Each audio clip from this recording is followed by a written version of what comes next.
देख रहे हैं ना। Will read from Bhagavad Gita 2.65 cover किए थे, तो आज जो 2.72 तक है उसमें से मैं 2 ही श्लोक पढ़ूंगा, उसको एक्सप्लेन करूंगा और सब आप लोग पढ़ लेना, ठीक है। ट्रांसलेशन के साथ में, हालांकि हर श्लोक पढ़ूंगा, एक्सप्लेनेशन 2 ही श्लोक का करूंगा।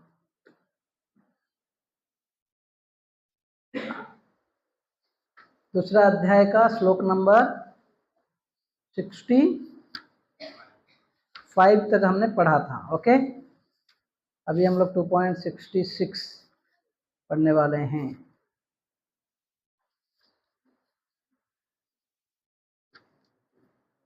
आपको समझ में आ रही है इस जो प्रसंग हम पढ़ रहे हैं? देखो, पूरा जितना भी हम अभी तक ये सीरीज जो है, एक चीज तो कांस्टेंट है कि भक्ति और अपने इंद्रिय तर्पण या इंद्रिय भोग, सेंस ग्रेटिफिकेशन जिसको बोलते हैं, ये दोनों साथ में नहीं चल सकता। है ना? आप बोलोगे कि मैं भक्ति भी कर रहा हूँ और साथ ही साथ जो भी मन में आया वो सब कर रहा हूँ, ऐसे ये दोनों साथ में चल नहीं सकता, है ना? तो अर्जुन तो फैन थोड़ा स्लो कर सकते हैं, कोई डिवोटिस तो लग रहा है इतना फैन स्पीड नहीं चाहिए। आप लोगों को गर्मी लग रहा है, थोड़ा फैन स्लो कर सकते हैं, stay there and operate there.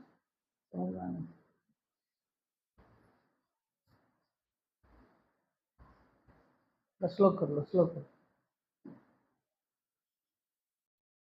सारे फैन स्लो करो जो ऑन है। हाँ, कम करो, दो कम करो, बिल्कुल स्लो में रखो। आई डोंट, और कम करो।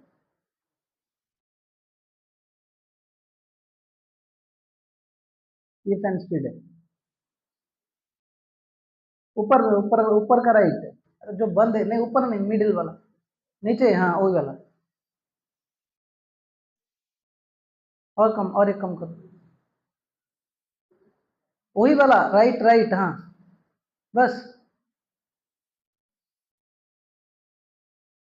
अपने एक को बढ़ाया,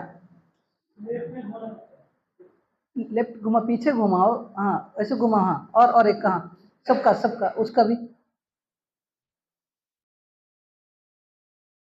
बस आ जाओ, अभी आ जाओ, आपसे कुछ नहीं होने वाला है। Okay, Hare Krishna. So lead from 2.66। बोलिए, नास्ति बुद्धि अयुक्तस्य न चायुक्तस्य भावना न च भावयतः शांति अशांतस्य कुतः सुखम्। नास्ति बुद्धिरयुक्तस्य न चायुक्तस्य भावना न च भावयतः शांति अशांतस्य कुतः सुखम्।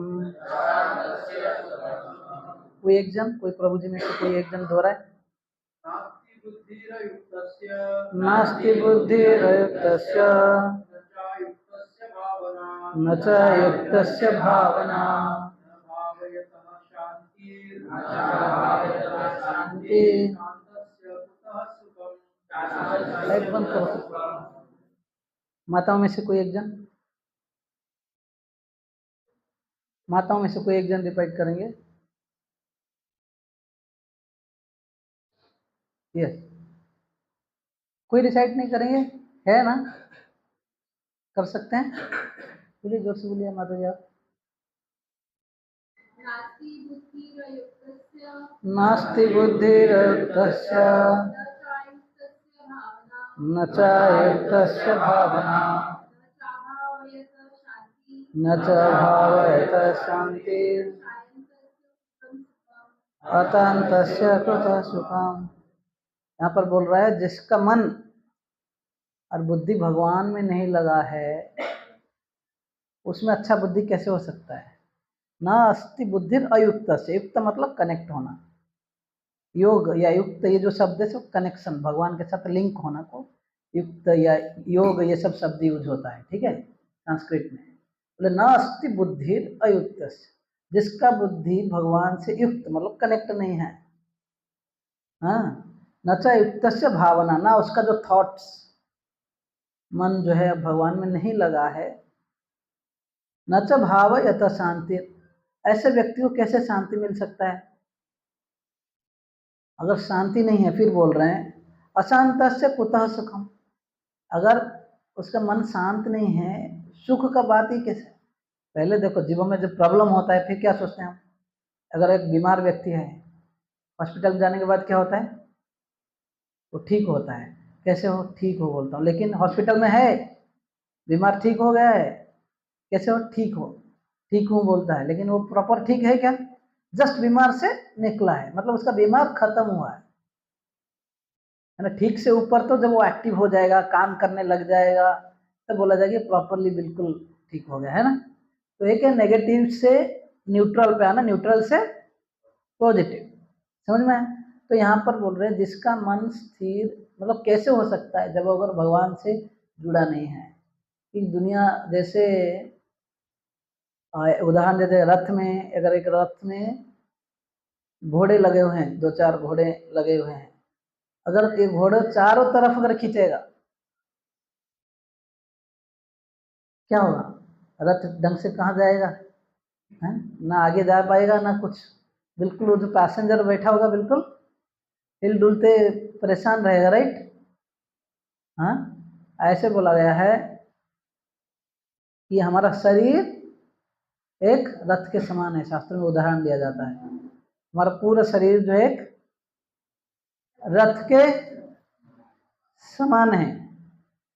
और सर जो हमारे इंद्रियां हैं, जो 5 ज्ञानेंद्रियां हैं, वो रथ में जो लगा हुआ घोड़े को समान है, ठीक है। तो आंख है, कान है, जीवा है, नाक है, फिर त्वचा है कि नहीं?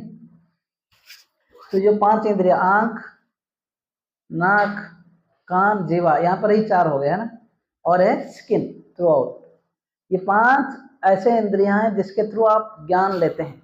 इसको शास्त्रों में 5 घोड़ों की, जो आप गीता में है ना फोटो, आपने देखा है भगवत गीता में सुंदर फोटो एनालॉजी देते बनाए हैं। ये फोटो देख रहे हो, हमारा शरीर एक रक्त समान है। ये जो घोड़ों में, एक में आंख, एक में नाक, एक में जीवा, फोटो में एक्सप्लेन किए हैं प्रॉपर, जो जो एक्सप्लेन किए शिष्य लोग ऐसे बनाए पेंटिंग, राइट। बोलते शरीर एक रथ के समान है, और ये जो 5 जो घोड़े लगे हुए हैं रथ को, वो 5 इंद्रियां, जो ज्ञान इंद्रिय जिसके थ्रू हम ज्ञान लेते हैं, ये ठंडा है कि गर्मी है, त्वचा के द्वारा पता चलता है, ये अच्छा टेस्ट का है कि बुरा टेस्ट का है, या सावर है या स्वीट है या पंजेंट है, अलग अलग स्मेल टेस्ट जीवा से पता चलता है, स्मेल है ना, नाकों के द्वारा, नोज के द्वारा पता चलता है, राइट। सिमिलरली आंखों के द्वारा ये कौन सा कलर अच्छा सुंदर वो, है ना, ये सब किससे पता चलता है? आंखों के द्वारा। तो ऐसे जो 5 इंद्रियां हैं, 5 इंद्रियां जो है ज्ञानेंद्रियां हैं, ये 5 घोड़ों के समान तुलना किया गया है। अगर मानो, चलो ये तो एक है, फिर ये इंद्रियों के साथ जो रस्सी लगा हुआ है ना, उसको जो क्या माना गया है? रिंस, मतलब ये जो रस्सी है माइंड के साथ तुलना किया गया है। हमारा हर एक इंद्रिया के पीछे मन लगा हुआ है, राइट। मानो मैं आपके तरफ देख रहा हूँ, कुछ समय के बाद आप बोलोगे प्रभु जी कहाँ खो गए, हैं? मतलब क्या है, अगर मैं आपको देख भी रहा हूँ लेकिन अगर मन आप में नहीं है तो वास्तविक नहीं देख रहा हूँ, राइट। ऐसे मानो कि आज एग्जाम हुआ है और आपने 60% मार्क्स जो है आपको, मतलब 100 पे क्वेश्चन, 100 मार्क्स पेपर आया था, 60 क्वेश्चन से आपको आया ही नहीं 60 मार्क का। अब अगर खुशी में वही प्लेट मिला होगा, खा पाओगे? ऐसे देखते रह जाओगे, यार क्या कर लिया, पढ़ाई नहीं किया था, या पढ़ा था कुछ और, पढ़ा था कुछ और आ गया है। तो वही खाना, क्योंकि मन कहीं और है, राइट। तो इसलिए सारे इंद्रियों को मन लगा हुआ है, और जो रथ में जो सारथी बैठा है उसको बुद्धि के साथ तुलना किया गया है ना। अगर मन, एक्चुअल बुद्धि जो है मन को नियंत्रित करता है ना। जैसे कोई राजा के अंडर कोई सर्वेंट अगर काम कर रहा है, जैसे पति पत्नी से तुलना किया गया है।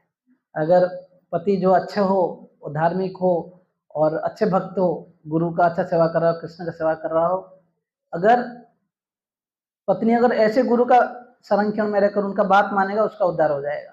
तो ऐसे मन जो है, ये इंद्रियां जो है ऐसे हैं, ये मन, ये सारे इंद्रियां मन को कनेक्ट हुए हैं, लेकिन मन जो है अगर बुद्धि को फॉलो करें, सही बुद्धि को, तो सारथी स्ट्रांग हो तो सही डायरेक्शन में लेकर चलेगा, राइट। लेकिन सारथी बिल्कुल पतले दुबले, खाया नहीं, बीमार, ये हम लोग का आजकल बुद्धि सब जितना सब इंद्रिय तृप्ति करने के लिए बढ़िया सा फैसिलिटी क्रिएट करने के लिए सब बुद्धि को लगाते हैं, भक्ति करने के लिए बुद्धि को नहीं इस्तेमाल करते हैं। हम ये बुद्धि को केवल जो है इंद्रिय तर्पण और ऐशो आराम से जीने के लिए अलग अलग प्रकार के सुविधाएं क्रिएट करते हैं, केवल जो है ये बॉडीली एंजॉयमेंट के लिए, उससे ऊपर नहीं। स्पिरिचुअलिटी के लिए हार्डली कोई सोचता है। अगर सोफा सेट, अलग अलग प्रकार के सोफे, उसका अलग डिजाइन के, अलग कलर के, अलग मॉडल के, क्या क्या बना रहता है। कभी कभी हम तो भाई यहाँ पर बिना ऐसे ही नीचे सोते हैं, नीचे बैठते हैं, लेकिन मंदिर में भी कई सारे हम गेस्ट हाउस वगैरह में देखते हैं क्या फैसिलिटी। वैसे कभी किसी डिवोटी के घर जाते हैं, कई बड़े फैसिलिटीज होते हैं। तो ये सारे पूरा दुनिया का कमोडिटी से आज बनाया जाता है। बुद्धि को किस में लगाया जा रहा है? कैसे हम अपने ऐशो आराम जीने के लिए, है ना। ऐसे अगर नींद हो रहा है, आजकल ऐसे बेड मिल रहा है जो आपको बिल्कुल कंफर्ट दें। गर्मियों में कुछ कभी कभी बेड घूमता है और आपको नींद नहीं आ रहा, तो कुछ तो कई सारी चीजें हैं, राइट है कि नहीं, हर प्रकार के। तो ये सब है। बुद्धि को हम अगर थोड़ा उसमें से कुछ परसेंटेज अगर कृष्णा कॉन्शियसनेस में लगा देते, हमारा लाइफ का जो है, मुझे लग रहा है कि 50% प्रॉब्लम ऐसे ही हट जाता। हम बिल्कुल अभी बिल्कुल जो है केवल इंद्रिय भोग में अपना ही सुख के लिए प्रयास कर रहे हैं। कभी सोचा नहीं कि कि भगवान के लिए क्या करें, या हम कैसे करने से अल्टीमेटली ये लाइफ में जो है हमें असली सुख शांति प्राप्त हो। हाँ, तो इसलिए ये बुद्धि को पॉजिटिवली, अगर प्रॉपर बुद्धि स्ट्रांग होगा तो मन जो है इंद्रियों को सही तरीके से गाइड करेगा। नहीं तो ऐसे अगर बुद्धि दुर्बल है और मन का स्वभाव ऐसे है कि वो बुरे काम में जाता ही है, तो बुद्धि स्ट्रांग नहीं है, मन को इंद्रियां सब डिक्टेट करता है कि देखो तुम्हारे ये फेवरेट स्वीट है। अगर छोटे बच्चा बाहर घूम रहा है, उसे फेवरेट स्वीट, उसे गुलाब जामुन रसगुल्ला दिख रहा है, लेकिन उसका बुद्धि थोड़ा अगर स्ट्रांग होगा, बोलेगा मम्मी ने बोला था बाहर से नहीं खाना चाहिए, मक्खी लगा हुआ है ना, बालू या धूल गिरा हुआ है, नहीं खाना चाहिए। अगर बुद्धि स्ट्रांग होगा, मम्मी पापा का बात याद आ जाएगा, तो क्या करेगा? नो। तो बुद्धि का काम है ये। अब समझ लो माइंड कैसे काम करता है। कभी लोग बोलते हैं प्रभु जी ये इसको कैसे समझें? हाँ, तो मन सारी इंद्रियां से कनेक्टेड है। मन में इतने सारे मतलब जो प्लान्स हैं, इंद्रियों के थ्रू एग्जीक्यूट करता है। कभी कभी इंद्रियां जो मन को डिटेक्ट करता है कि देखो ये मेरा फेवरेट शो चल रहा है, मूवी, तो बुद्धि बोलेगा, मन बोलेगा हाँ ठीक है चलेगा, राइट। फेवरेट शो, मेरा फेवरेट एक्टर एक्ट्रेस जो भी है। लेकिन अगर बुद्धि बोलेगा देखो प्रभु जी ने बोला है मूवी नहीं देखना चाहिए, मूवी देखोगे वही सब आपका दिमाग में चलेगा और हरे कृष्णा मंत्र नहीं चलेगा या भक्ति नहीं चलेगा, तो इसलिए छोड़ना चाहिए, नहीं जाना चाहिए। अगर आपको बुद्धि स्ट्रांग है, डेली अगर श्रवण कीर्तन करते हो, गुरु से सुनते हो, तब जाकर क्या होगा? आप बोलोगे कि ठीक है, no, saying no to maya, yes to Krishna. लेकिन अगर हमारा बुद्धि दुर्बल है तो क्या बोलेगा? मन बोलेगा इंद्रिया को, चलो चलते हैं, कोई बात नहीं, एक ही बात तो है, ठीक है नहीं। तो ऐसे आप समझ रहे हो कहाँ पर। तो फिर आप मेटेरियल एंजॉयमेंट में चले गए, भक्ति कहीं बैकग्राउंड में रह गया। भगवान हमने जो इतना सारा सुना चीज़ें, तो हम जो अभी कुछ दिन से पढ़ रहे हैं, भगवान अर्जुन ने पूछा था कि एक शुद्ध भक्त या ऐसे भक्त जिसका मन बिल्कुल भगवान में रम रहा है, भगवान में लगाओ, ऐसे भक्तों का लक्षण क्या है। प्रोमिनेंटली एक थी हम देख रहे हैं कि इंद्रियां को जो है भौतिक कार्यों में मत लगाओ, उसको कछुए के तरह बुरे चीजों से बचाओ। हम ये नहीं बोल रहे हैं कि इंद्रियों को बिल्कुल बंद कर दो, इंद्रियों को पॉजिटिव चीजों में लगाओ। अगर आपको भक्ति करना है, अच्छा भक्त बनना है, ऐसे ढीला ढाला भक्त बनना है, प्रभुपाद उपदेशामृत में बोलते हैं advancement in Krishna consciousness depends on the attitude of the follower. मतलब जो भक्त का किस प्रकार भावना है। कुछ भक्त हैं बहुत एडवांस है, बहुत जल्दी उठते हैं, सुबह सुबह सैटरडे संडे के लिए वेट करते हैं, कब ये 5 दिन का परेशानी, जितना गधे के तरह खट लेते हैं 5 दिन, फिर 2 दिन के लिए वेट करते हैं, वाह अभी तो मौका मिला है, सुबह से उठूंगा, मंगल आरती के लिए जाऊंगा, हैं पूरा गुरु पूजा भागवतम सब अटेंड करूंगा, या है ना बाद में सत्संग में रहूंगा, कुछ प्रचार का सेवा करूंगा, प्लानिंग कर लेता हो। फ्राइडे तक जो है सोचता है कि चलो इतना तो मेहनत कर लेते हैं, सैटरडे को अपने लिए प्लानिंग कर लेते हैं, तो अपना कपड़ा धोना है, कुछ मार्केटिंग करना है, सब पहले से प्लानिंग कर। देखो जो भक्त होते हैं उनका लक्षण है, जैसे शराबी को मौका मिलते ही वो क्या चला जाता है कि नहीं, जिसको जहां पर मन लगा हुआ है ना, मौका मिलते ही उधर चले जाते हैं, वैसे भक्त लोग जो है जैसे मौका मिलता है उस समय निकालते हैं, सोचते हैं, पैसे प्लानिंग कर लेते हैं, 5 दिन में वो वेट करते हैं कि कब आएगा वो सैटरडे, तो अपना सब वाइंड अप करके, यूथ बच्चे जो है हम बोलते हैं कि सैटरडे को सब अपना थोड़ा बहुत जो काम कर लिया कर लो, आईटी वाले स्पेशली 2 दिन छुट्टी मिलता है, कुछ दूसरे लोगों को तो सैटरडे भी वर्क रहता है, सैटरडे को अपना काम कर लो, सैटरडे इवनिंग इधर आ जाओ, बिल्कुल यहाँ कर कई सेवाएं करो, फिर प्रचार करो, बुक डिस्ट्रीब्यूशन करो, लोगों को भक्ति में जोड़ने के लिए रजिस्ट्रेशंस करो, हाँ, या संध्या आरती अटेंड करो, कीर्तन में भाग लो, अगले दिन 4:30 बजे सुबह मंगल आरती अटेंड करो, दिस इज कॉल्ड प्लानिंग, है कि नहीं। तो वही इंद्रियों को भोग वस्तु में लगाने के बदले कैसे भगवान के सुख के लिए यहाँ पर लगाएं, स्पिरिचुअलिटी के लिए, वो उसी को बोलते हैं जो भक्त का एक लक्षण है ना। भक्त का अगर लक्षण, पहला लक्षण में बोले, एक जनरल लक्षण में बोले कि वो सारे जो मनगणन, मन के द्वारा इंद्रिय भोग करने का अलग अलग प्लानिंग्स आते हैं, उसको छोड़ देता है, धीरे धीरे प्रयास करते छोड़ने के लिए, और साथ ही साथ मन को तो खाली में आप बैठा नहीं सकते, राइट, जो कृष्ण में आत्मा के कार्य में लगा देता है। 2 चीजें बिल्कुल ये बेसिक थीम है, इसके बिना है ना, advancement in Krishna consciousness depends on the attitude of the follower. Attitude वो है, प्रॉपर नेक्स्ट लाइन में बोलते हैं कि everyone should become a Goswami, हर किसी को गोस्वामी बनना चाहिए। गोस्वामी मतलब, गो मतलब इंद्रियां, स्वामी मतलब जो इंद्रियों का नियंत्रक, गो दास, गो मतलब इंद्रियां, दास मतलब उसका सर्वेंट। अभी हम इंद्रियों का मालिक है कि इंद्रियों का सब दास है ना। आप लोग को ऐसे दास बनकर रहना है। कभी कभी राजा महाराज लोग पूरा दुनिया को जीत लेते हैं। एक मुचुकुंद महाराज हैं, श्रीमद् भागवत में 10वें स्कंद में आता है, वो इतने बड़े प्रतापी राजा थे, देवता लोग भी उनको बुला के युद्ध करते थे असुरों के साथ। बहुत समय युद्ध करने के बाद देवता लोग जब वर मांगे तो उन्होंने बोला कि मुझे एक वर दो, मैं जाकर शांति से रेस्ट लूं, और जो भी रेस्ट में मेरा सोने में जो डिस्टर्ब करेगा, मैं जैसे उसको देखूंगा वो मर जाएगा, जल जाएगा। मतलब इतना थक गए थे युद्ध करके, लेकिन ये भगवान के महान भक्त थे। बाद में युद्ध करने के बाद स्वाभाविक भौतिक कार्यों में व्यक्ति थक, जो यंगस्टर्स हैं शायद आप आगे आ सकते हैं, अगर जो नीचे बैठ सकते हैं तो। ओके, तो ये मुचुकुंद महाराज बाद में सोए हुए थे। एक काल एवं एक असुर था, जब भगवान के साथ वो स्टोरी शॉर्ट था जो है ना, उसको मैं शॉर्टकट करके बोलता हूँ। तो जब यहाँ पर मथुरा से भगवान 17 बार किसको हराए थे? जरासंध को, बिहार के राजा मगध राज है ना, उसको हराए थे। उसके बाद एक समय ऐसे हुआ कि एक तरफ से कालेवन भी अटैक करने लगा और उधर से जरासंध भी अटैक करने लगा। तो क्या करेंगे?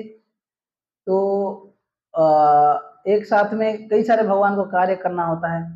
तो एक तो है कि जरासंध जिस तरफ मतलब उनको 17 बार भगवान हरा चुके थे, जो 18 टाइम में भगवान ने युद्ध नहीं किया।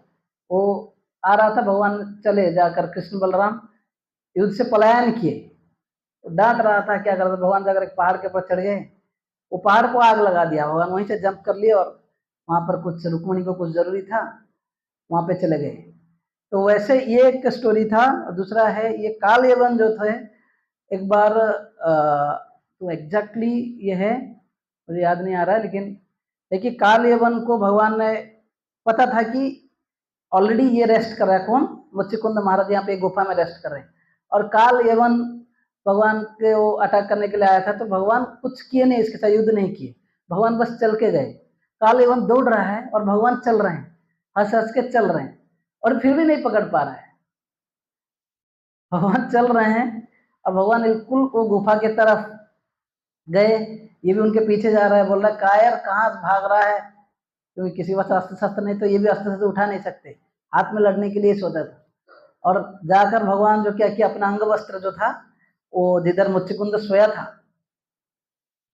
तो उसके ऊपर जाकर डाल दिए। भगवान पता था ये जाएगा। फिर जब काल यवन आया, बोला कि कायर कहीं का, देखो डर में सो गया है, देखो एक लात मारा उसको, समझ में आया? तो काल यवन का नींद खुला, जैसे नींद खुला तुरंत जो है वो जल गया, भस्म हो गया। उसके बाद भगवान कृष्ण जब उसके सामने आते हैं, ओके, मुच्चिकुंद के सामने, तो मुच्चिकुंद को अपना इंट्रोडक्शन देते हैं। मुच्चिकुंद पूछता है कि आप कौन हैं, इतना तेजस्वी हैं, ऐसे बहुत गुणगान करता है। फिर भी आइडेंटिफिकेशन के बाद कृष्ण भगवान अपना आइडेंटिफिकेशन देते हैं कि मैं कैसे वसुदेव का पुत्र हूँ, है ना, द्वारकाधीश हूँ, ये सब बताते हैं। तो उस समय मुच्चिकुंद महाराज में क्यों बोला कि मुच्चिकुंद महाराज बोलते हैं, भगवान मुझे तो सब लोग राजा बोलते हैं, लेकिन क्या कहूँ मेरा स्थिति, पूरा दुनिया को विजय करने के बाद जब मैं घर में आता हूँ, रानी के पीछे एक क्या बोलते हैं ना, मृग के तरह, एक जैसे कोई कठपुतली के तरह उसके पीछे भागना पड़ता है, थोड़ा इंद्रिय तृप्ति के लिए, थोड़ा सुख के लिए, थोड़ा भोग के लिए, है ना। कभी कभी उनसे इतना मतलब डांट पड़ता है या लात पड़ता है बोलने से, तो काय का राजा मैं हूं।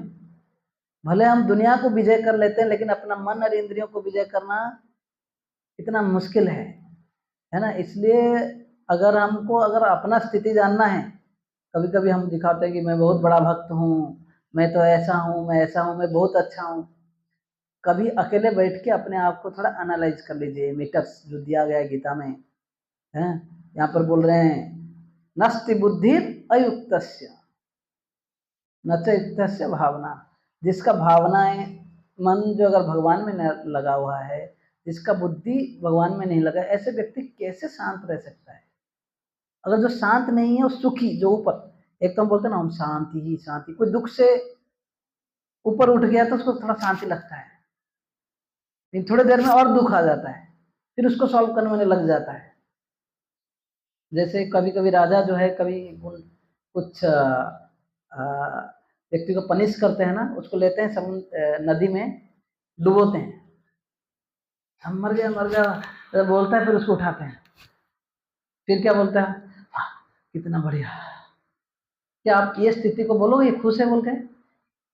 ये तो शांति तो लगता है ना, राइट। तो भागवत में बोला गया है कि दुनिया में हर कोई जो है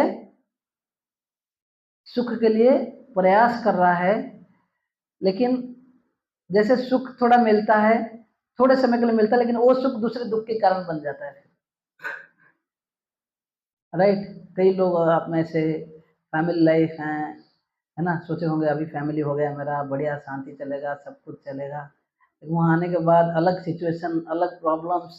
कभी कभी एक प्रॉब्लम सॉल्व करते हैं, थोड़ा कुछ दिन बैठते हैं, दूसरा आ गया, उसको भी सॉल्व करते हैं कुछ दिन, फिर तीसरा प्रॉब्लम आ गया, मतलब उसका कोई एंड ही नहीं। लेकिन भक्तों के लाइफ में ऐसे नहीं कि प्रॉब्लम नहीं आता है, लेकिन वो जानते हैं कि मैं इसका करता नहीं हूँ, कुछ कर्म है जिसके लिए आ रहा है। अपने प्रयास कर लेने के बाद भगवान को हाथ उठा लेते हैं, द्रौपदी जैसे, हरे कृष्णा कृष्णा कृष्णा हरे हरे, हरे राम राम राम हरे हरे। द्रौपदी ने पहले, पता है, जब दुशासन ने ट्राई किया उनको वस्त्रण करने के लिए, तो पहले तो अपने दोनों हाथ में प्रयास किया, फिर एक हाथ में पकड़ी थी और एक हाथ उठा के पुकार रही थी, फिर भी भगवान नहीं सुने ना। जब दोनों हाथ उठा के बिल्कुल निस्सहाय अवस्था में बनाने लगे, हे कृष्ण, हे गोविंद, हे माधव, तो चाहे बोल के, तब भगवान ने, है ना। तो अभी क्या है, सब हम सब पकड़े हुए हैं अपना अपने तरीके से, अलग अलग तरीके से, खुद का लाइफ का प्रॉब्लम है। लेकिन अर्जुन भी देखो, जब तक पूरा पहला अध्याय में अर्जुन ने इतना कुछ भगवान का आर्गुमेंट दिया कि मैं युद्ध नहीं करूंगा, ऐसे कैसे कर सकता हूँ, कैसे मार सकता हूँ, मुझे पाप चढ़ जाएंगे, है कि नहीं, मेरे पूर्वज लोग, अगर घर के पुरुष लोग मर जाएंगे तो स्त्रियां प्रदूषित हो जाएंगे, फिर उनका पुरुष लोग नहीं रहेंगे तो पिंडदान कर्म कैसे होगा, हमारे पूर्वज लोग नरक चले जाएंगे, बहुत बड़ा। भगवान सुनते रहे, बोले यस ओके। भगवान उसका 10 फीट, मतलब वही रथ में है, भगवान के साथ बात कर रहा है, फिर भी दुखी है। कैन इमेजिन हमारा क्या स्थिति है, और भगवान के मित्र है। इतना बड़ा कंफ्यूजन लाइफ में क्या करना है, भगवान में, भगवान के साथ रहकर भी नहीं लगता है कि भाई चलो हमारे, हम तो भाई बेटर कंडीशन में है, भगवान भगवान हृदय में है, हमको रियलाइज ही नहीं हो रहा है, राइट। तो भगवान के साथ रहकर भी अर्जुन दुखी इसलिए था क्योंकि भगवान के जो इच्छा था उसके साथ नहीं था। भगवान चाहते थे कि युद्ध हो, धर्म का संस्थापना हो, अधर्मी लोग को मारा जाए या निकाला जाए, है ना, राज्य करने से। इन्होंने, अर्जुन को पड़ी थी, मेरे परिवार वालों कुछ हो जाएगा तो क्या होगा, मुझे कैसे एंजॉयमेंट मिलेगा, सब लोग अगर मर जाएंगे। जनरली अगर बर्थडे पार्टी करते हो किसके साथ करते हो, फैमिली मेंबर्स के साथ। मैं कुछ जीता, किसके साथ पार्टी करोगे। अभी ऐसे लड़ाई है जिसके साथ अगर आप जीतोगे, फैमिली का कोई बच्चा नहीं होगा सामने। तो अर्जुन के सामने पूरा कंफ्यूजन था, धर्म संकट। लेकिन जिन्होंने, जब उन्होंने शरण ले लिया, शिष्यास्ते अहम साधिमांतम प्रपन्ना, अभी मैं आपका शिष्य बन रहा हूँ, आप बताइए क्या सही है ना, क्या गलत मेरे लिए श्रेय, मतलब लॉन्ग टर्म अच्छा क्या बताइए। छोटा मोटा अभी मैं अगर युद्ध नहीं करूंगा, थोड़ी देर के बाद फिर से पता चलेगा, अरे ये लोग तो अधर्मी राजा, फिर आ जाऊंगा। अर्जुन ने बोला कि मैं भिक्षा करने चला जाऊंगा, भगवान बोले तुम भिक्षा करके रह नहीं सकते, भिक्षा मांगने के लिए जाओगे, क्षत्रिय हो ना स्वभाव से, और कोई भिख नहीं देगा, अगर भिक्षा नहीं देगा तब क्या करोगे। क्षत्रिय है स्वभाव से, अगर कोई नहीं देगा तो आप बोलोगे कि मारूंगा, लेकिन भिक्षा करना तो इसका कोई रूल नहीं है, तो इसलिए अपने स्वधर्म करो बोल के बोले। तो मैं होल आइडिया इज, मैं बोल रहा था कि मन और इंद्रियां अगर कंट्रोल नहीं है, भले अब दुनिया को प्राप्त कर लिया, विजय कर लिया, क्या पा लिया, हाँ, अपने आप को जो, इसलिए आगे आ जाओ, है ना, अपने आप को थोड़ा ऐसे गीता के ये सब उपदेशों से तोल लो, राइट। तो इसलिए जब तक हम कृष्ण भावनामृत या भगवान से नहीं जुड़ेंगे, आप सब लोग इतने दिन से जुड़े हुए हो, कुछ लोग 1 साल, कुछ लोग 2 साल, कुछ साल 5 साल, हर एक के कुछ लाइफ में परिवर्तन आया कि नहीं, ऐसा राइट। इवन जो नए भी आए हैं मंदिर में, फील होता है ना, कुछ तो इधर वाइब्रेशन है, राइट। कितना सब लोग, कुछ लोग आते हैं मंदिर में, हमारे इस्कॉन में आकर तो डर जाते हैं, ये लोग क्या इतने जोर जोर से नाच रहे हैं, गा रहे हैं, कोई एक दूसरे को पकड़ के घुमा रहा है, बिल्कुल। वो आते हैं कोने में बैठ के, बिल्कुल शांति, उनको बहुत अच्छा लगता है। दुनिया का ताप इतना पिटे जा चुके ऑलरेडी, हम यहाँ आने के बाद लगता है कितना अच्छा लगता है, राइट। That's what. अगर इसको डेली डेली कंटिन्यू करते रहेंगे, हाँ, तो फिर क्या नहीं होगा। तो प्रभुपाद इसके तात्पर्य में लिखते हैं, हमने कौन सा श्लोक पढ़ रहे थे, 60, अरे कहाँ गया, यस 66, एक मिनट। प्रभुपाद तात्पर्य में लिखते हैं,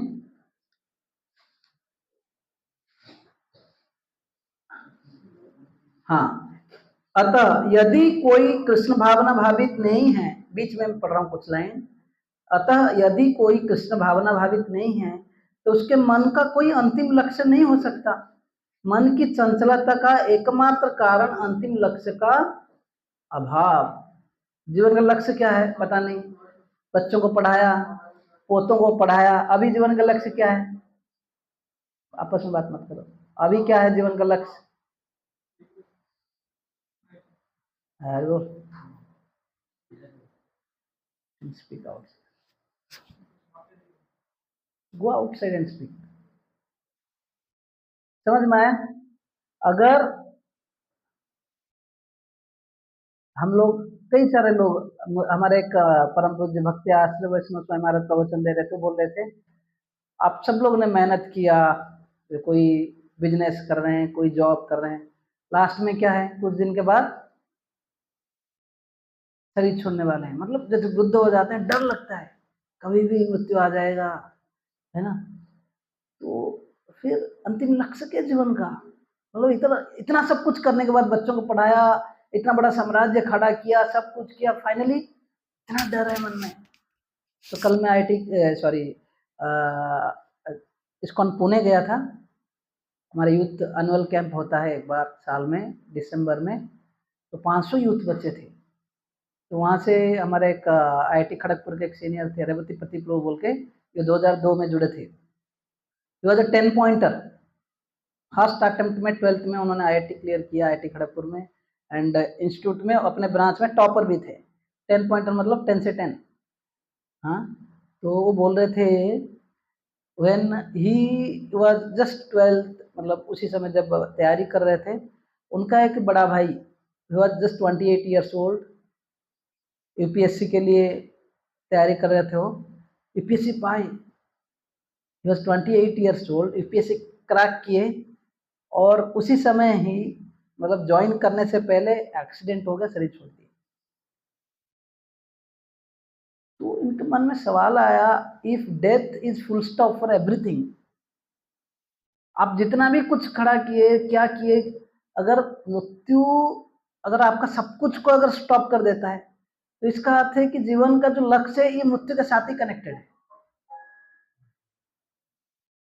तो सोचना चाहिए कभी कभी इसके बारे में कि मैं इतना कुछ कर रहा हूं, कल अगर मैं नहीं रहूंगा, कल अगर मेरा मृत्यु हो जाएगा, मैं कहाँ जाऊं? ये क्या है? फिर मैं अगर, death can stop anything everything, अगर मृत्यु मेरा सब कुछ स्टॉप करने ही वाला है, और मृत्यु का कभी आएगा कोई गारंटी है? नोटिस देकर आता है। परीक्षित महाराज तो भाग्यवान थे कि 7 दिन के बाद आया उनको, उन्होंने क्या तैयारी किया देखो, सब कुछ छोड़ के अगर भागवतम सुने। हमको ऐसे नोटिस आ जाएगा तो क्या करेंगे?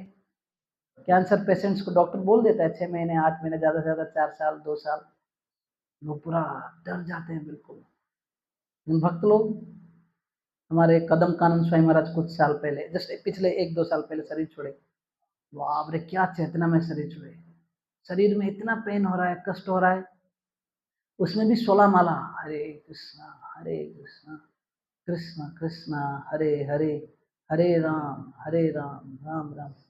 मतलब डिफिकल्टी कंडीशन में भी माला नहीं छोड़ रहे थे। अंतिम दिन उन्होंने गोवर्धन पूजा किया, और शरीर इतना कष्ट दे रहा है, माला नहीं छोड़ा, उसी ऐसे ही शरीर छोड़ा। आप सोचो, जिस चेतना में आप शरीर छोड़ते हो, यम यम भावी स्मरण भावम त्यजति अंते, जैसे चेतना में आप शरीर छोड़ोगे वैसे ही शरीर मिलेगा, है ना? राइट? तो आगे आ जाओ इस तरफ, ड्यूटी से, कुछ ड्यूटी से तकलीफ हो रही है, कुछ एल्डरली लोग हैं, उनको चेयर दे सकते हैं तो,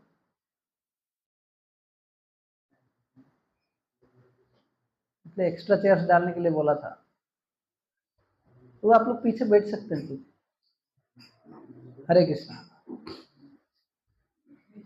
यस, तो हरे कृष्ण, बस बस बस, ज्यादा डिस्टर्बेंस नहीं। तो सवाल यह है, if death can stop everything, कुछ तो सोचना चाहिए ना। इतना कुछ सब प्लान करे जा रहे हैं, लेकिन अगर मानो अचानक से ये हो गया तो आपका सारे प्लान्स खत्म। इसलिए पूछना चाहिए कभी। तो इसलिए कि प्रभुपाद यहाँ पे लिख रहे हैं लाइफ में परेशानियां डिस्टर्बेंस का क्या कारण है, कोई अंतिम लक्ष्य हमको पता नहीं। प्रभुपाद एक आर्टिकल लिखते हैं, बोलते हैं अमेरिका वगैरह में सब कोई जो दौड़ रहा है कार में फास्ट, है ना, आजकल fast driving, everything fast, fast food, fast life. उनको पूछो वेयर यू आर गोइंग, अगर मानो कोई ड्राइव कर रहा है बहुत फास्ट गाड़ी चल रहा है, उसको पूछो कहाँ जा रहे हो, बोले पता नहीं, वो क्या लगेगा, व्यक्ति पागल है। अगर फुटबॉल गेम एक दिया जाए आपको जब गोल पोस्ट नहीं हो, मानो लोग फुटबॉल खेल रहे हैं लेकिन गोल पोस्ट नहीं है, तो मतलब है खेलते जा रहे हो, खेलते जा, पता नहीं क्या कर रहा हूं। तो हम लोग का लाइफ ऐसे ही है, हाँ? या बोले कि नचा युक्तस्य भावना, हाँ, नास्ति बुद्धि रहे। तो जब तक हमारे लाइफ में एक लक्ष्य नहीं है, कि पता नहीं है कि भाई अचानक से मृत्यु आएगा, झट से सब कुछ सब सर के ले जाएगा, विदाउट नोटिस, नहीं चाहने पर भी। मा कुरु धन जन जौवन गर्वम हरति निमिषे काल सर्वम।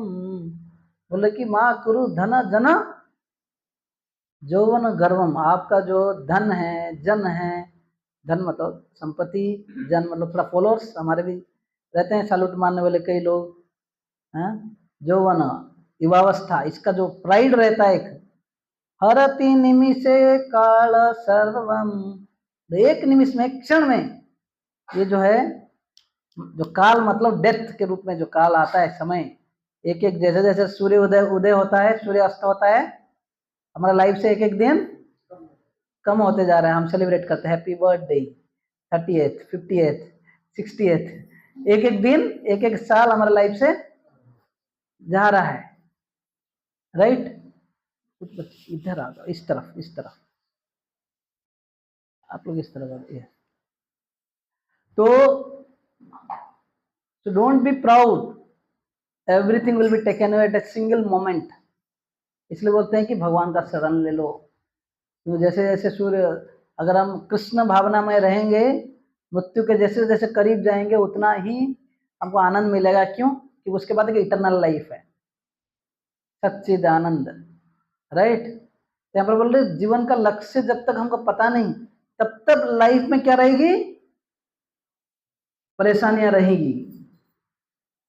जब मनुष्य, हाँ, मन की चंचलता का एकमात्र कारण है अंतिम लक्ष्य का अभाव। जब मनुष्य को यह पता चल जाता है कि कृष्ण ही भोक्ता, स्वामी और सबके मित्र हैं, तो स्थिर चित्त होकर शांति का अनुभव किया जा सकता है।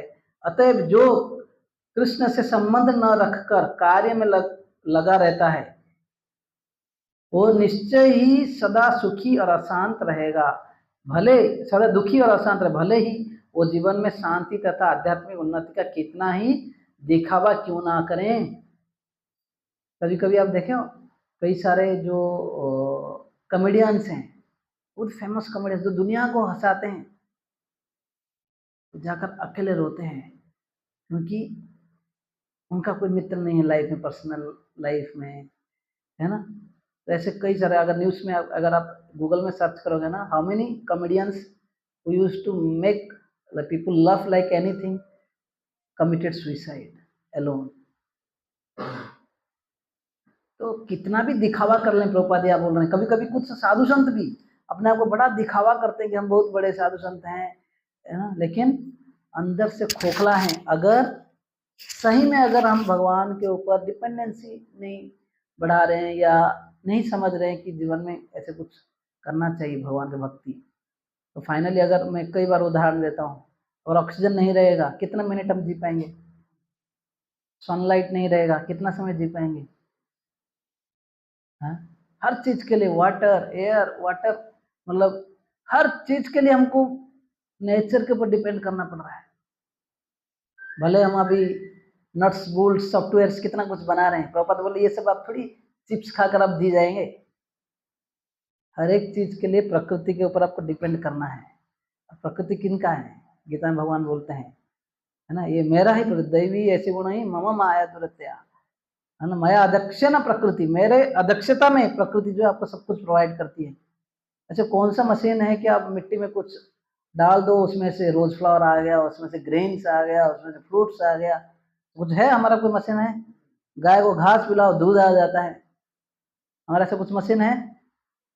एक बार एक साइंटिस्ट, मतलब एक ऐसे ही समारोह हो रहा था कि नोबेल प्राइजेस मिल रहा था साइंटिस्ट लोगों को, तो हमारा एक प्रभुपाद के एक शिष्य को भी बुला गया था वहाँ पे।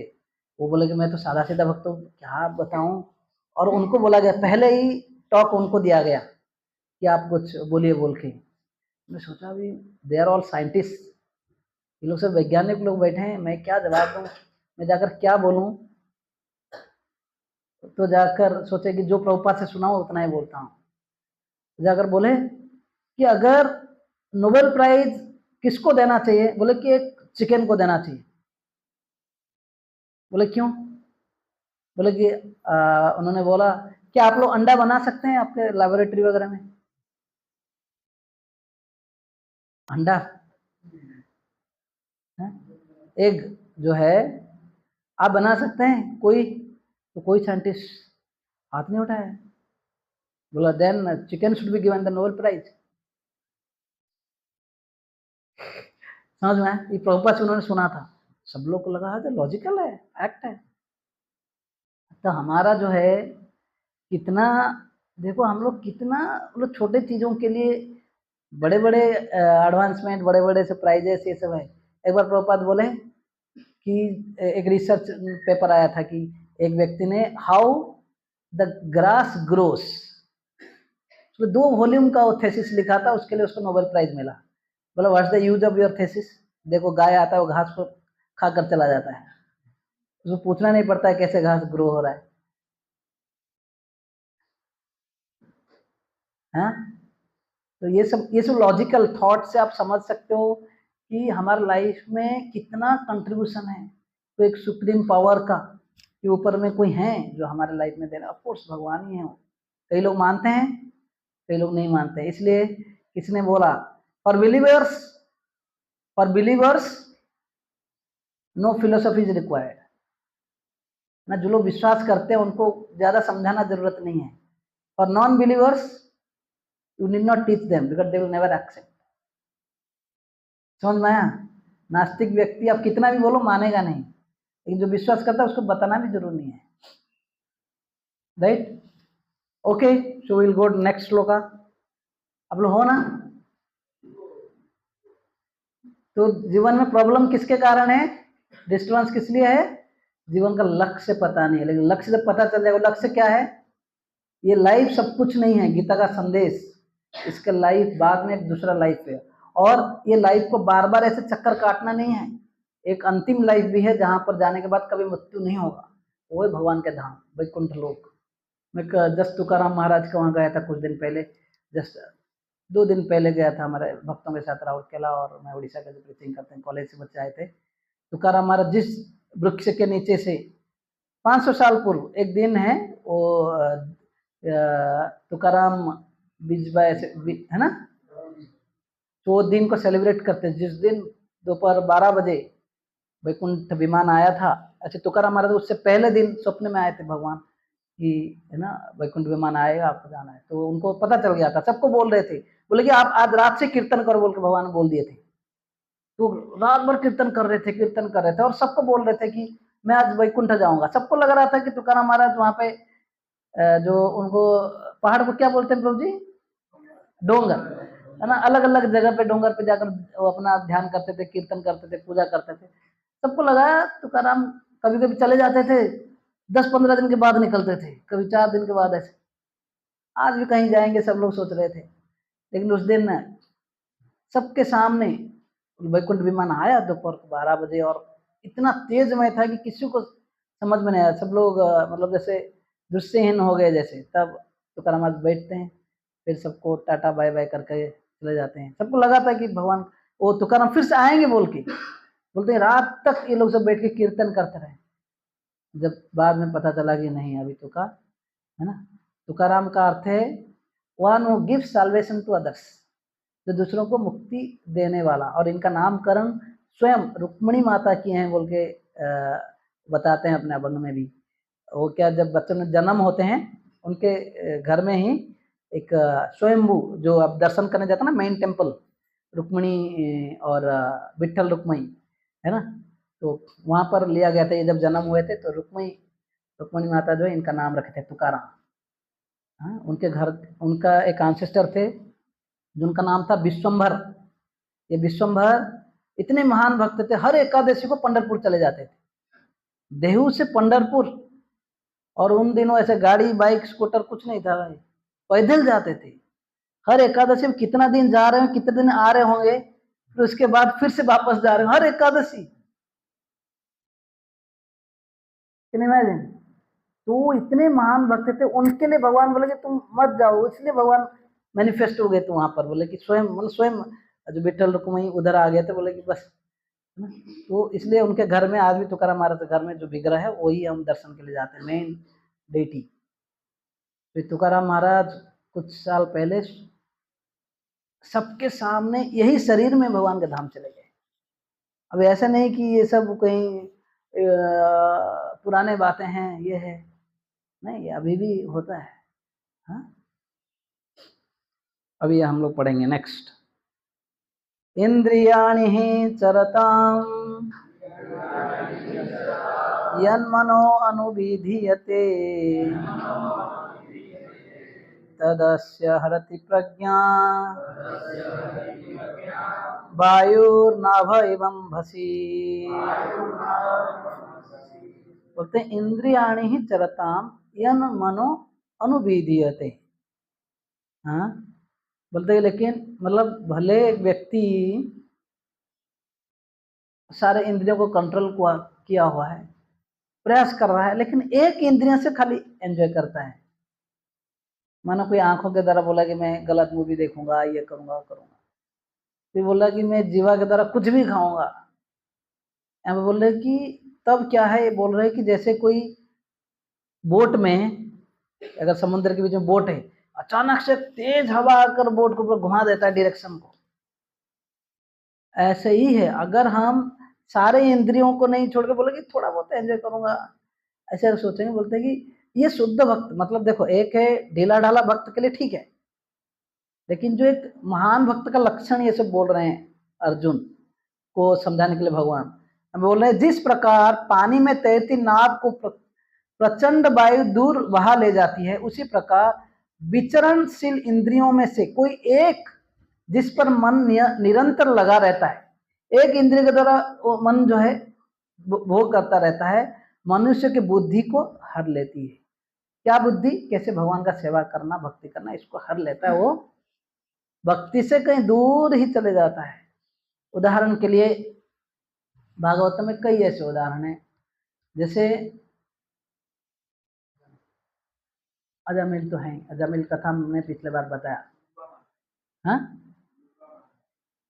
हाँ, पुरु महाराज, ऐसे अनेक कथाएं, लेकिन मैं आप लोगों को एक स्टोरी बोलता हूँ। जैसे एक सौभरी मुनि थे, ये भगवान के इतने महान भक्त थे, यमुना में जाकर, मथुरा में पानी के अंदर जाकर तपस्या कर रहे थे। पिछली बार मैं शॉर्ट में बोला था, लेकिन एक बार देखो इतना मछलियों को, है ना, दो मछली ऐसे क्या बोलते हैं मैथुन क्रीड़ा में थे, उसको देखकर इनका मन में इतना काम वासना उत्तेजित हो गया, सोचे कि मैं भी शादी करूंगा, अभी हो गया, अभी है ना, मुझे भी ऐसे। तो देखो वो सब कुछ छोड़ दिए थे, यहाँ तक कि उनको लग रहा था कि बाहर में डिस्ट्रैक्शन है। उस समय कुछ डिस्ट्रैक्शन लग रहा है, मोबाइल नहीं था, व्हाट्सएप नहीं था, गाड़ी भी ऐसे नहीं था। 5000 साल पूर्व का बात सोचो। हाँ,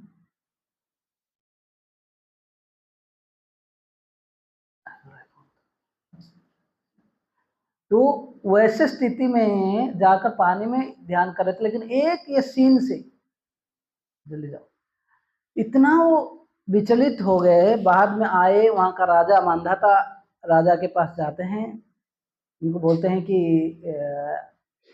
आपका कोई एक पुत्री को मैं विवाह करना चाहता हूँ, आप कन्यादान कर लीजिए।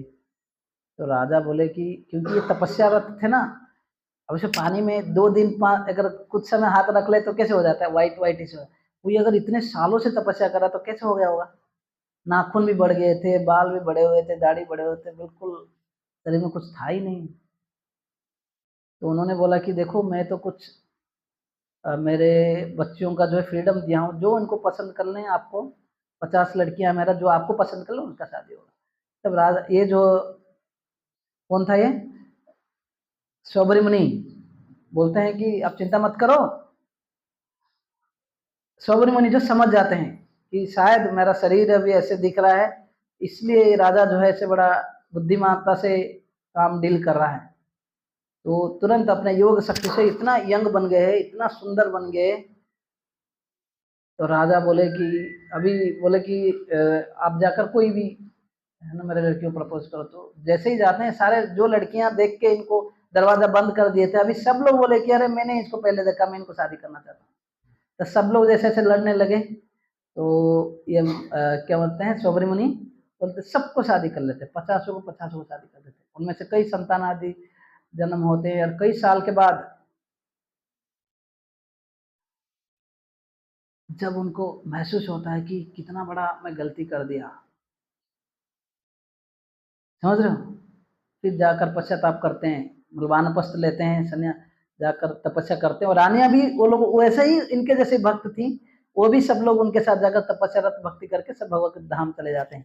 तो कहने का अर्थ ये है, आए थे एक कार्य के लिए, समझ में आया, एक दृश्य से उसके ऊपर चिंतन मनन किए।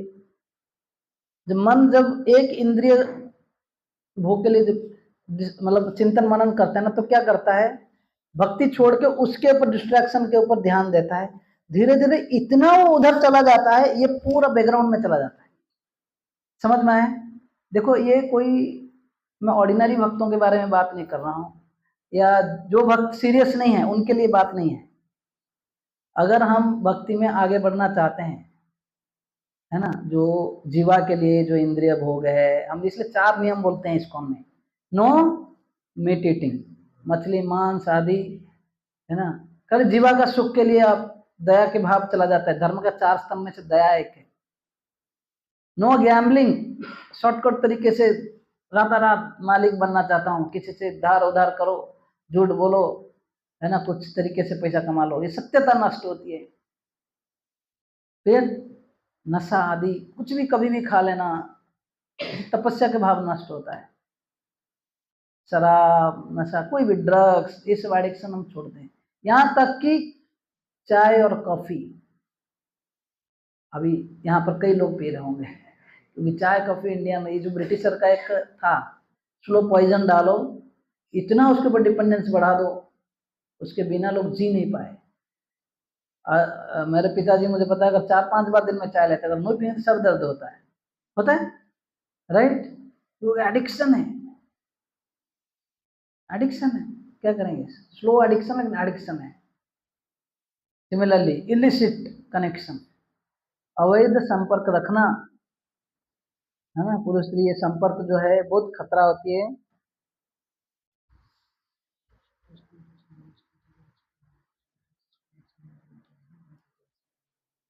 ओके,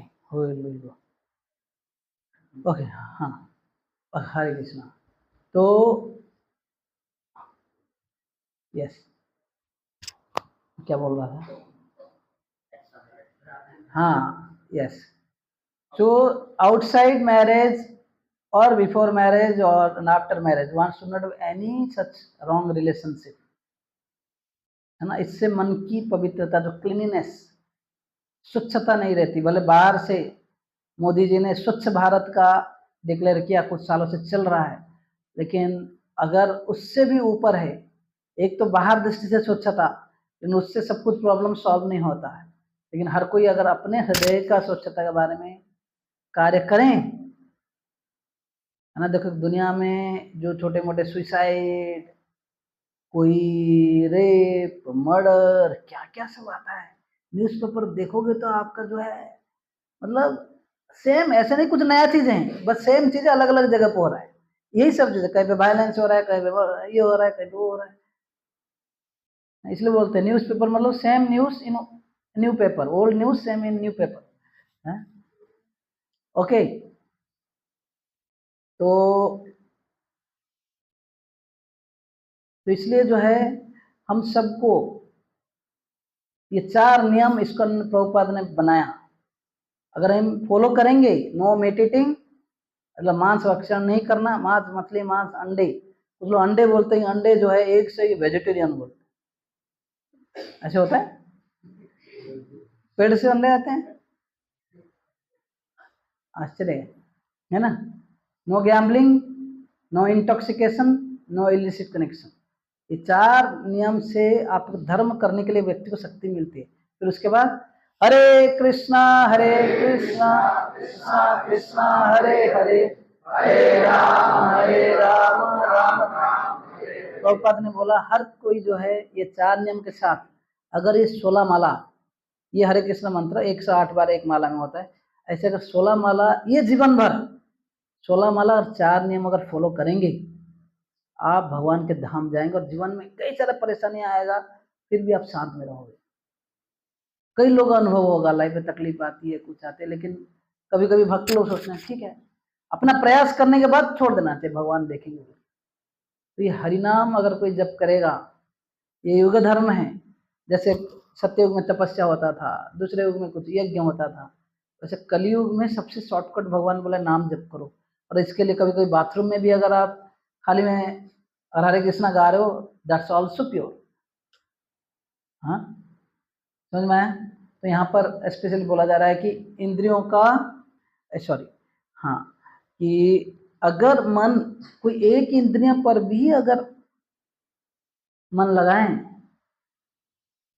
फिर भी एक भक्त को डेविएट करने के लिए काफी है। क्या होता है, पहले आप पहले भक्ति कर रहे हो, साथ ही साथ थोड़ा थोड़ा इधर कर रहे हो, धीरे धीरे क्या हो जाएगा, वो फोकस जो इधर से कम होकर उधर बढ़ जाएगा, फिर धीरे धीरे फोकस जो ऐसे हो जाएगा, ऐसे हो जाएगा, ऐसे आपको ले जाएगा कि फिर बिल्कुल छूट जाएगा।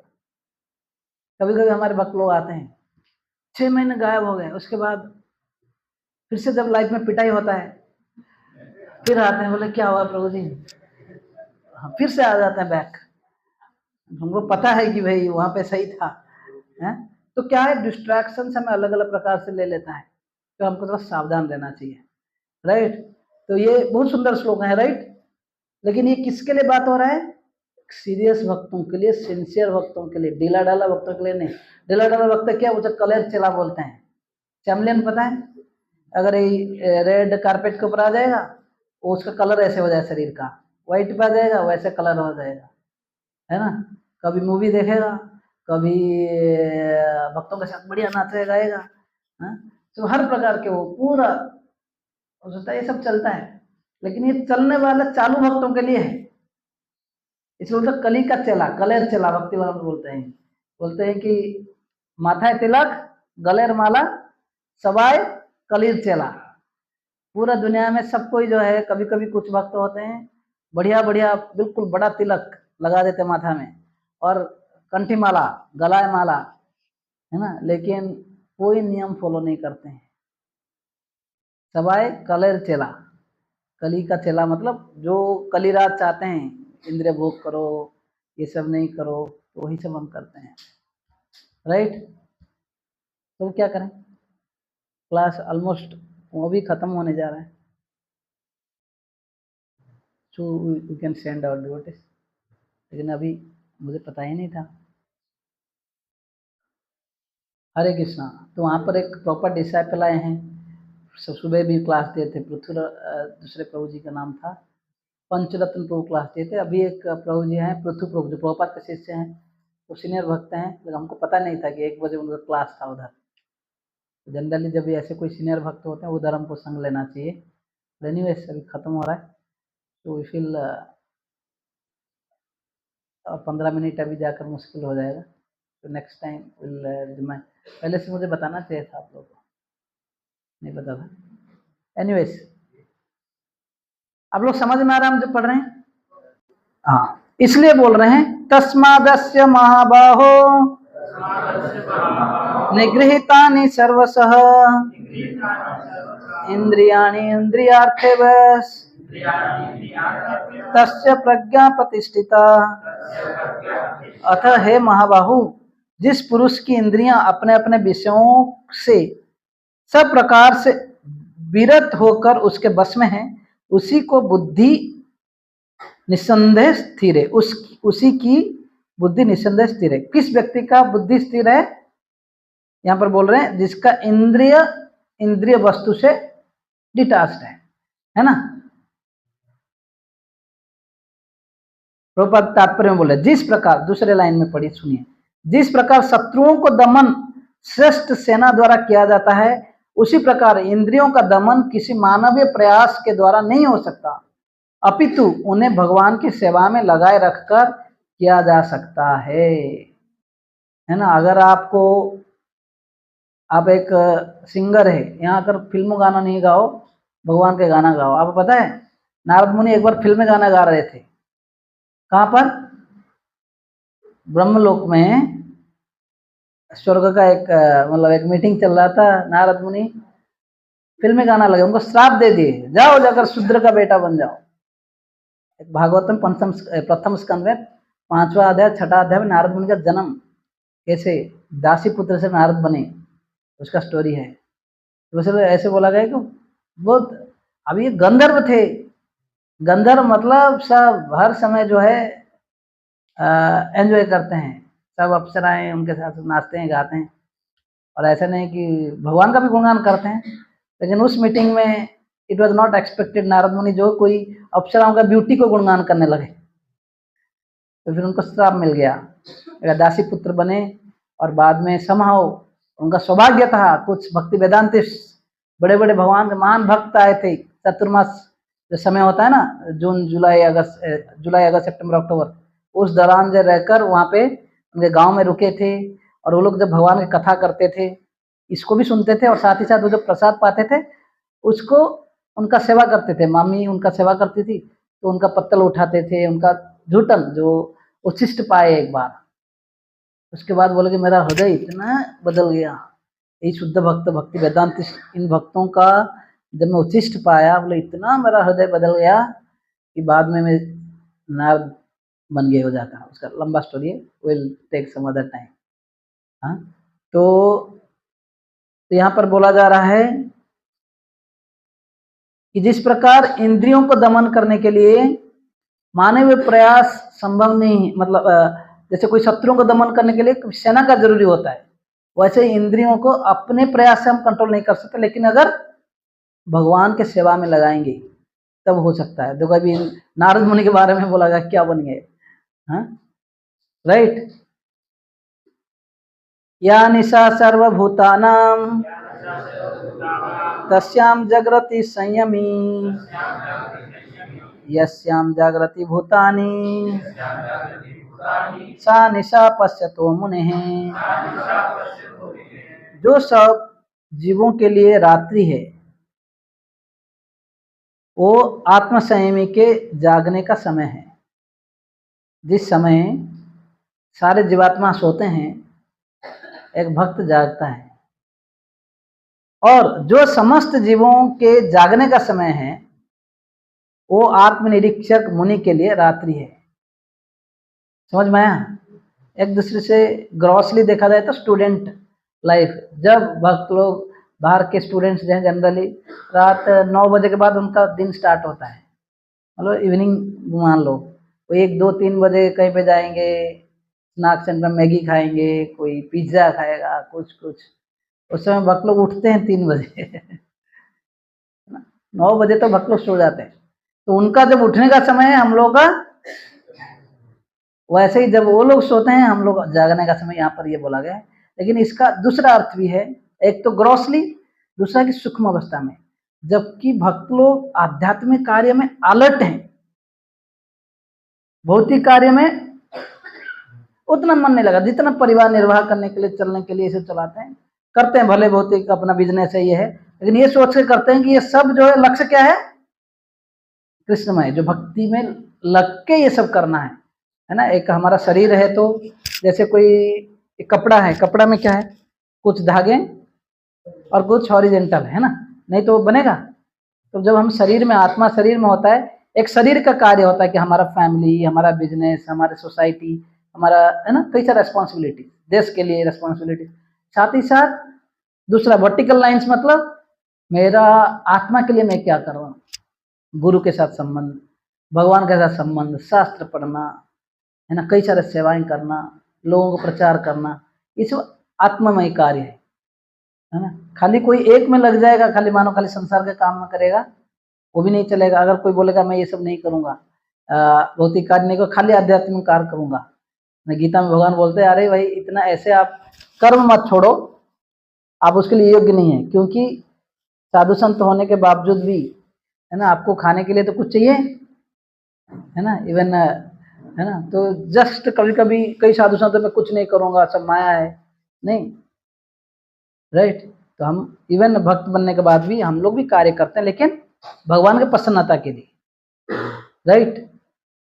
तो है, तो यहाँ पर बोले बुद्धिमान मनुष्य के दो श्रेणियां हैं। एक श्रेणी मनुष्य इंद्रिय तृप्ति के लिए भौतिक कार्य करने में निपुण होते हैं, सेंस एंजॉयमेंट के लिए निपुण होते हैं। दूसरी श्रेणी है कि मनुष्य आत्मनिरीक्षक हैं, जो आत्म साक्षात्कार के अनुशील के लिए लग जाते हैं। Two types of intelligent man, one in sense gratification, one in self realisation, आत्म साक्षात्कार का कार्य में लगा रहता है। लेकिन यहाँ पे तीन बहुत महत्वपूर्ण बात प्रभुपाद बोलते हैं, आप लोग के लिए मैं पढ़ूंगा। आत्मनिरीक्षक मुनि के कार्य भौतिकता में लीन पुरुष के लिए रात्रि के समान है। भौतिकवादी व्यक्ति ऐसे रात्रि में अनभिज्ञ के कारण आत्म साक्षात्कार के प्रति सोए रहते हैं। आत्मनिरीक्षक मुनि भौतिकवादी पुरुषों के रात्रि में जागे रहते हैं, अलर्ट रहते हैं। मुनि को आध्यात्मिक अनुशीलन के क्रमिक उन्नति में दिव्य आनंद का अनुभव होता है, किंतु भौतिकवादी कार्यों में लगा व्यक्ति आत्म साक्षात्कार के प्रति सोया रहकर अनेक प्रकार के इंद्रिय सुखों का स्वप्न देखता है और उसी सुप्तावस्था में कभी सुखी तो कभी दुख का अनुभव करता है। यहाँ पर बोल रहे हैं भक्त जो अलर्ट रहता है और इसमें धीरे धीरे आध्यात्मिक कार्य में जैसे जैसे प्रोग्रेस करता है ना, क्या होता है, उसको एक आनंद मिलता है एज डेज पास, है ना। इस हिंदी शब्द जो कई सारे मुझे बड़ा अजीब लगता है, लेकिन इंग्लिश बुक अगले बार से पढ़ेंगे। आत्मनिरीक्षक मनुष्य भौतिक सुख तथा दुख के प्रति अन्य मनस्क रहता है, वो भौतिक घातों से अविचलित रहकर आत्म साक्षात्कार कार्य में लगा रहता है। तो तीन चीज बोलते हैं, भक्त अलर्ट रहता है, एज डेज पास, भक्त को क्या होता है, एक आध्यात्मिक कार्य में पहले पहले डिफिकल्ट लगता है, धीरे धीरे आनंद मिलता है, और तीसरा है भले सुख हो और दुख हो, भक्त डिस्टर्ब नहीं होता है। सुख दुख लाइफ का पार्ट मान लेता है, हरे कृष्ण मंत्र चलते रहेगा, खाना है घर में, है ना, प्रॉब्लम है, माला चलते रहेगा, सुख है बढ़िया माला चलेगा, बिजनेस डूब गया फिर भी माला चलेगा। समझ में, भक्त मतलब ये ऐसा नहीं कि बिजनेस अच्छा नहीं चल रहा माला को साइड में रख दो, बिजनेस अच्छा चल रहा है तो माला के बारे में याद आएगा कभी, ऐसे नहीं, सुख आएगा तो ही जप करूंगा, नहीं तो नहीं, ये भक्तों का लक्षण नहीं होते हैं। ओके, तो हम लोग 69 तक पढ़े, 72 तक बस सेम थीम रिपीट हो रहा है। मैं ट्रांसलेशन पढ़ रहा हूँ, आप लोग परपोर्ट पढ़ेंगे, क्योंकि नेक्स्ट क्लास से हम कुछ अलग लेने वाले हैं। अगले ट्रांसलेशन पढ़ रहा हूँ। जो पुरुष समुद्र में निरंतर प्रवेश करती रहने वाले नदियों के समान इच्छाओं के निरंतर प्रवाह से विचलित नहीं होता और जो सदैव स्थिर रहता है, वही शांति प्राप्त कर सकता है, वो नहीं जो ऐसी इच्छाओं को तुष्ट करने की चेष्टा करता हो। मतलब बोलते हैं मनुष्य हो तो डिजायर्स तो रहेगी, अनलिमिटेड डिजायर्स, लेकिन हर किसी को अगर आप अटेंड करना चाहोगे तो आप दुखी रहोगे। इससे बेहतर जैसे समुद्र में नदियां आती है, समुद्र डिस्टर्ब होता है, बिल्कुल बोला ठीक है, अपने आते रहो, जो जरूरत है उतना करता है, समुद्र डिस्टर्ब होता है। वैसे ही भक्त को जो है बहुत ज़्यादा मटेरियल डिजायर्स को अटेंड नहीं करना चाहिए। भले आप जब कर रहे हो कभी इच्छा हो जाएगी ऐसे कुछ कर लेना है, वो कैसे कर लेना है, वैसे करो जो आपका भक्ति के साथ चले, या कभी मेंटर से काउंसलर से गाइड ले लो या गुरु से गाइडेंस ले लो। फिर नेक्स्ट, जिस व्यक्ति ने इंद्रिय तृप्ति की समस्त इच्छाओं को परित्याग कर दिया है, जो इच्छाओं से रहित रहता है और जिसने सारी ममता त्याग दी है तथा अहंकार से रहित है, वही वास्तविक शांति को प्राप्त कर सकता है। ममता मतलब मैं मेरा मेरा मेरा, अहंकार मैं ही सबका मालिक हूँ, ये सब भावनाएं जो हमको कभी कभी बहुत परेशान करती हैं, है ना। इसका डिटेल है, डिस्कस भी कर सकते हैं आप लोग, फिर भी पढ़िए आप लोग, ठीक है। यह आध्यात्मिक तथा ऐश्वर्य जीवन का पथ है। बोलता है कि ऐसे मार्ग, जो अगर ऐसे मार्ग में चले, जैसे कोई शुद्ध भक्त, जैसे अभी मन इंद्रियों को संयमित में कंट्रोल करता है, भगवान की सेवा में लगता है, बहुत अलर्ट रहता है आध्यात्मिक कार्यों में, ऐसे मार्ग में अगर कोई व्यक्ति रहेगा, यह आध्यात्मिक तथा ऐश्वर्य जीवन का पथ है, जिसे प्राप्त करके मनुष्य मोहित नहीं होता, डिस्टर्ब नहीं होता। यदि कोई जीवन का अंतिम समय भी इस तरह स्थित हो तो वो भगवत धाम में प्रवेश कर सकता है। समझ में आया? भगवान के पास जाने के लिए ये स्थिति जो बोला जा रहा है, इसको कब तक करना है? कई लोग बोलते हैं छुट्टी वुट्टी मिलेगा कि नहीं, संडे मंडे, संडे या मंडे है, डेली खाओ अंडे, तब पड़ेगी यमराज के डंडे, राइट? तो हमारा यहाँ पर कभी ब्रेक नहीं है, संडे या मंडे, मंगल आरती सेम 4:30, राइट? है ना? हॉलीडे, क्रिसमस, रामनवमी, हनुमान जयंती, कुछ भी हो, कितना माला करते हैं हम डेली? वही 16 माला करते हैं। जो लोग नए हैं ग्रेजुअली वो लोग उस पर आने के लिए प्रयास करते हैं। प्रयास करना चाहिए, ऐसे कोई ब्रेक नहीं है। आज हरे कृष्ण मंत्र से बोल रहे हो, कल कुछ नया मंत्र जप करेंगे? नहीं, हरे कृष्ण मंत्र ही जप करते हैं। Same things every day, consistently, enthusiastically, है ना? Even more, that's called disciple, मतलब discipline and consistency every day. ऐसे नहीं कि आज किया और 6 महीने तक, 6 महीने तक गाया। ओके, हरे कृष्णा।